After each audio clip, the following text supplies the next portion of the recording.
I know of 3 characters from Gossip Girl who would have been better endgame matches for Dan than Serena. I don't think Dan and Serena should have ended up together. I feel like the writers were pushing this narrative so hard and trying to make them interesting as a couple. They were never interesting, no matter how off and on they were. It was never interesting. The fact that Lily Vanderwoodson and Rufus Humphrey couldn't be endgame because the writers wanted to leave room for Dan and Serena to be endgame was really frustrating because Lily and Rufus were actually a much better couple, but the writers butchered their love story to spread them apart to make room for Serena and Dan to end up back together.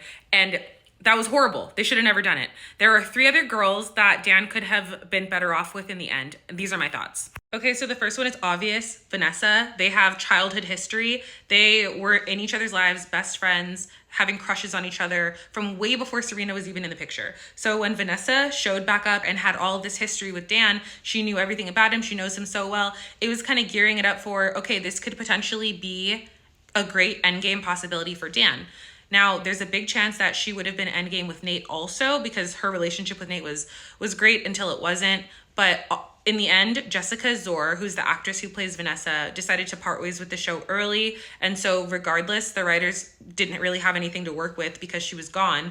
If she had stuck around, there's a chance the writers could have had her end up with Dan or Nate. But personally, I feel like when it comes to for Serena's sake, Vanessa would have been better in that position than Serena. The second one, not so obvious, but Olivia Burke. The only reason this relationship fell apart is because Dan was an insecure little shit.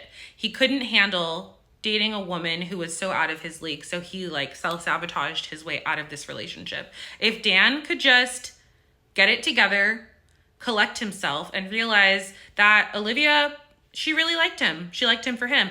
And also the other issue was he had looming feelings for Vanessa. If he could get his insecurities in check and straighten out his feelings for Olivia without being distracted by Vanessa, this relationship could have been endgame for him. He was definitely dating above his league. Obviously, with all these women, he was dating above his league. But she was a full-on celebrity who just wanted to have normal experiences in college and dating. And she was really open to having that experience with Dan, and she was genuine. So I feel like they could have been a really great match. But yeah, there was a couple things holding them back. But still, she would have been better for him than Serena, in my opinion. The third person who would have been a flawless, perfect match for Dan is Georgina. She's cunning, conniving, manipulative, vindictive, everything negative in a human. That's her. But keep in mind that he's Gossip Girl. So he knows how to match her freak. If we're really looking for 2 people who can match each other's freak, it's these 2 right here. He was literally Gossip Girl. That is the most cunning, conniving, vindictive, manipulative persona that he could have taken on. He created an entire blog just to talk shit about his classmates, including his quote-unquote love of his life, Serena. Serena didn't deserve that. Serena deserved better. He deserved to be with someone who was on his level, and that is Georgina.